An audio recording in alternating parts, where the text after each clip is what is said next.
அன்னைக்கு 2 சம்பவம் நடந்தது. அந்த இடமும் அழிஞ்சது. அது சொல்லாமா வேணாமான்னு தெரியல. என்னோட கடைசி படமான என் முதல் நாயகன் நீ, வாழ்வின் കാവലൻ നീ. നീ ഇത്രല്ലേ കണ്ടുള്ളൂ? അങ്ങോട്ട് നോക്കിയേ.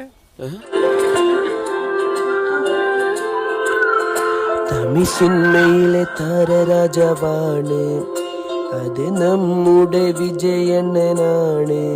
എങ്കിൽ ഞങ്ങൾ പോകാതെ ഇരിക്കടോ. സുനാമി ഭൂകമ്പൊക്കെ വന്നിട്ട് നമ്മൾ പിടിച്ചിരിക്കുന്നില്ലേ? താൻ വായിച്ചു പഠിക്കാം.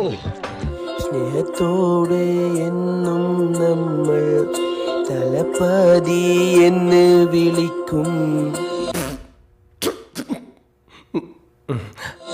രജനി എണ്ണന് ശേഷം തമിഴ് സിനിമ ഭരിക്കുന്ന മുത്ത്, സിനിമാ ലോകത്തെ കണ്ണീരിലാക്കി വിജയണ്ണൻ പടിയിറങ്ങുന്നു.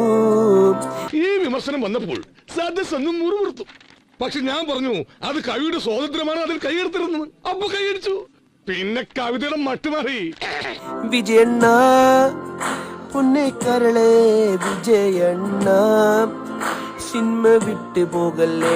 അയ്യേ, ആലോചിക്കും തോറും നാണിച്ച് തൊലി പൊളിയുന്നു.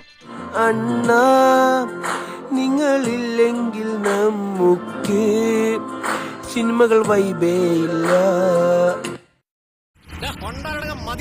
ഈ കോപ്പ് കെട്ടിന്റെ തലപ്പെടുത്തിട്ട് പാടില്ല.